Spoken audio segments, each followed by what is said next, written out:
इसी थिस्सलुनीकियों का एम्परर जो पूरे रीजन का करता धरता था, गंभीर रूप से वो भी बीमार हो जाता है। और लेकिन ये एम्परर एक काम करता है, ये क्राइस्ट को कबूल कर लेता है। मैं ये कहानी नहीं सुना रहा हूं, मैं आपको ये असली स्टोरी बता रहा हूं जो हुआ है इस देश में, जो जो अविश्वासियों की पुस्तकों में है, जो हमारी बाइबल में है, जो देश की हिस्ट्री में है, जो दूसरे देशों की हिस्ट्री में भी है, जो मसीह को नहीं जानते हैं, आज तक नहीं जानते हैं, उन्होंने भी सेम बात लिखी हुई। 380 ईस्वी में वो इल हुआ और इसी शहर के परमेश्वर के दास एशोलियोस के द्वारा उसने बपतिस्मा लिया। अध्यक्ष बिशप बोलते थे उस समय। इस शहर के बिशप ने उसे बैप्टाइज किया, इस शहर के कर्ता धर्ता को, और उसने एक नया एडिक्ट, एक नया लॉ पास कर दिया। उसने क्रिश्चियनिटी को official state religion of Roman empire बना के बाकी सब चीजों को खत्म कर दिया। और इस पूरे रोम साम्राज्य में जहां आप चर्च देखते हो, हमारी Vatican city, Catholic church, Greek Orthodox, church of England, Methodist, Baptist, Lutheran, ये सारी चर्चेस कहां से निकली आज मैं आपको बताता हूं। वो जब चंगा होता है, सिवियरली इल होने के बाद, उसे पता था कि एम्पिरियर कैसे मर रहे हैं पुराने, लेकिन ये क्राइस्ट के वचनों को कबूल करता है, क्योंकि अब सिटी में आप प्रीच कर सकते थे, रिकवर करता है, हील हो जाता है, और एक नया लॉ पास होता है कि क्रिश्चियनिटी अब इस रोमी अंपायर का धर्म होगा। और सब बिल्डिंग्स को जहां वो दुष्ट आत्माओं के लिए बलिदान किया करते थे, वो चर्चिस में बदल जाती है। Hallelujah, hallelujah. तब जो इस शहर में चर्चिस थी, पूरे इस एरिया में चर्चिस थी, उनको कैथोलिक्स बोला जाता था। कैथोलिक वर्ड ग्रीक भाषा से निकला है, इसका मतलब है यूनिवर्सल, जिसका मतलब है यूनिवर्सल। तो ये लोग अपने आप को यूनिवर्सल बोलते थे कि हम सब परमेश्वर की आज्ञाओं के और पौलुस की शिक्षाओं के और जो प्रेरित हैं उनकी शिक्षाओं के अधीन हैं।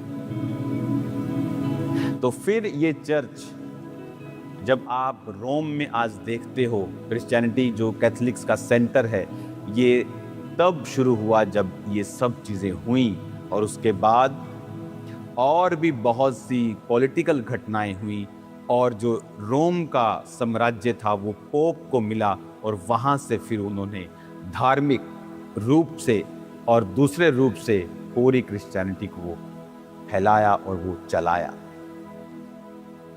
सन 1000 में, 1000 ईस्वी में, इटली और ग्रीस, ऊपर के रीजन और नीचे रीजन्स में थोड़ा कॉन्फ्लिक्ट होने लगा, भाषाओं के विषय में और चीज़ों के विषय में। तो ऊपर वाले जो इटली के लोग थे वो रोमन कैथोलिक्स बन गए, और नीचे वाले जो ग्रीस के थे वो ऑर्थोडॉक्स, उन्होंने अपने आप को बोलना शुरू किया। फिर 1500 ईस्वी में मार्टिन लूथर ने कहा कि कैथोलिक्स को कुछ सजेशंस दिए, कहा कि आप लोग ये नहीं कर सकते, आप लोग ये नहीं कर सकते। तो उन्होंने सुझाव को नहीं माना, और फिर वहाँ से लुथेरियन, जिसको हम बोलते हैं, वो चर्च, बैप्टिस्ट, मेथोडिस्ट, ये वहीं से हम पेंटिकोस्टल, सभी लोग इस तरह से पूरी दुनिया में फैलते गए। कुछ कुछ किसी की डॉक्ट्रिन्स में फर्क है, लेकिन सब लोग क्राइस्ट की शिक्षाओं में चलते रहे और फैलते रहे। आज जिस जगह मैं हूं, यहां ऑर्थोडॉक्स चर्च लोग जाते हैं, मोस्टली ऑर्थोडॉक्स चर्च मतलब वही चर्च जो पहली ईस्वी में शुरू हुई थी, अपने आप को उसी चर्च और उसी लिनेज में मानते हैं। और उसके बाद जो पेंटिकोस्टल चर्च यानी पवित्र आत्मा के द्वारा खड़े किए हुए लोग, जिनको परमेश्वर ने पौलुस की तरह चुना, जो सचमुच प्रीचिंग पे और क्राइस्ट के वचनों को प्रीच करने में बिलीव करते हैं, जो ट्रेडिशनल चीजों में बिलीव नहीं करते, फिर वो खड़े हुए। और आज पूरी दुनिया में आप देख रहे हो हर तरह के लोगों को,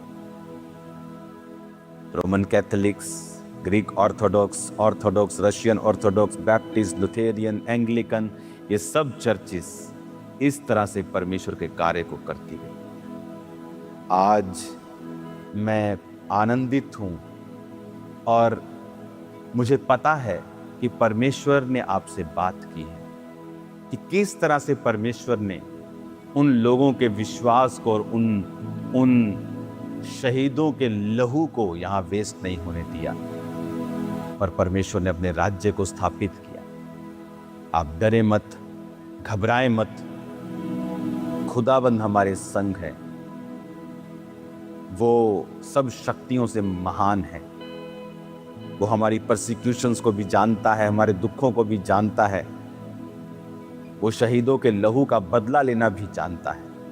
कलीसिया, प्रार्थना करो कि परमेश्वर का राज्य फैले, क्योंकि ये कोई पॉलिटिकल थ्रेट नहीं है, ये कोई धर्म का प्रचार नहीं है, ये धार्मिकता का प्रचार है। हालेलुया। इस तरह से जो क्रिश्चियनिटी पौलुस ने यहाँ पर 50 सदी में शुरू की और होते होते होते आज पूरा यूरोप परमेश्वर के वचन को जानता है। बाकी उन पे इंडिविजुअल है, अगर वो स्वर्ग नहीं जाना चाहते तो, लेकिन ऐसा नहीं है कि परमेश्वर के वचन को वो नहीं जानते। हाँ, धीरे धीरे यूरोप में वो गर्म क्रिश्चियनिटी ठंडी हुई है। वो उन लोगों ने पॉलिटिकली उसको चेंज करके उसको ठंडा कर दिया है, बहुत से लोगों ने यहाँ, वो अलग बात है। लेकिन क्रिश्चियनिटी है ऐसी। यहाँ पे जगहें हैं जहाँ 8-8 घंटे प्रीस्ट लोग प्रार्थना करते हैं। ऐसे पहाड़ हैं यहाँ जहाँ उस पहाड़ पे जाने के लिए स्पेशल परमिशन लगती है।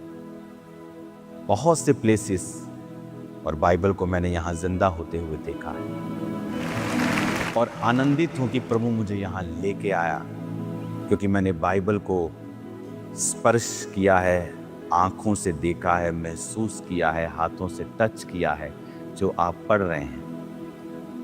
हालेलुया। प्रार्थना करते रहें, फेक लोगों से सावधान रहें। ये नहीं कि अब ग्रीस में मैं आया हूँ तो लोगों को ठगने के लिए ग्रीस के पोस्टर डाल दे कि ग्रीस लेके चलेंगे आपको और आपसे पैसे ठगें। कृपया सावधान रहें। मैं हमेशा लोगों को बोलता हूँ कि आपको कोई भी बोले मैं फलानी कंट्री का वीज़ा दे दूंगा, उसका वीज़ा दे दूंगा, कभी विश्वास ना करें। वीज़ा लग जाए तभी विश्वास करें। अपने पैसों को वेस्ट मत करें। परमेश्वर का भवन बिजनेस का घर नहीं है। हालेलुया।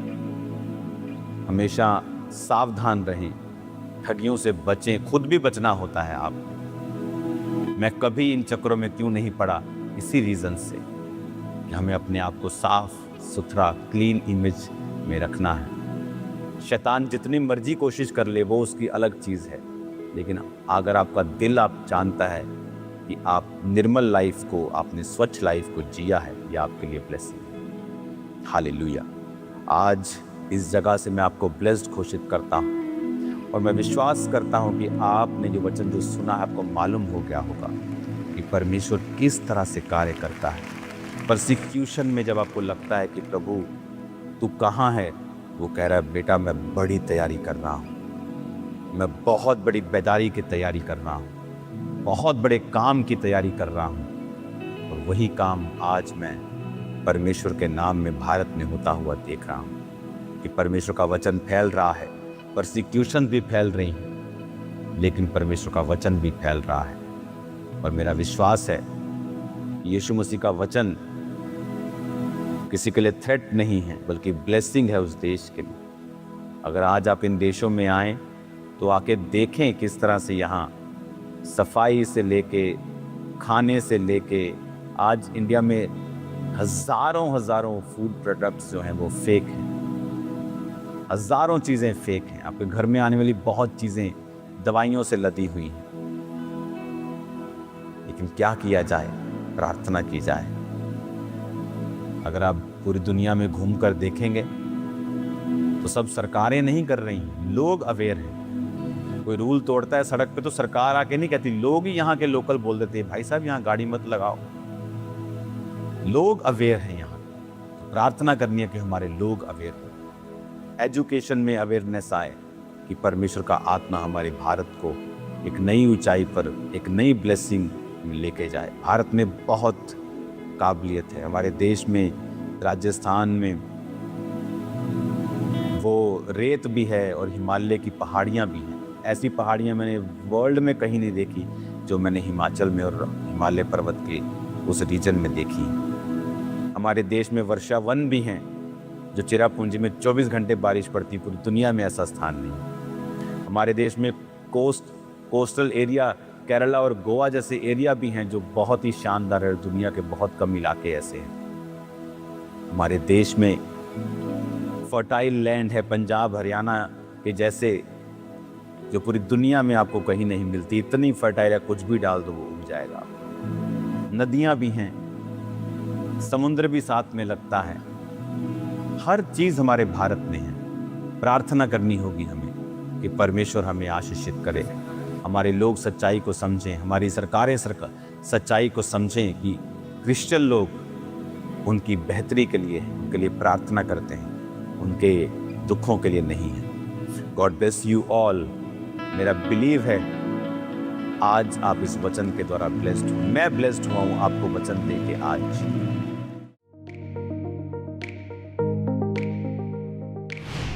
परमेश्वर के दास के द्वारा दिए गए जीवित वचनों और गहरे आत्मिक भेदों को जानने के लिए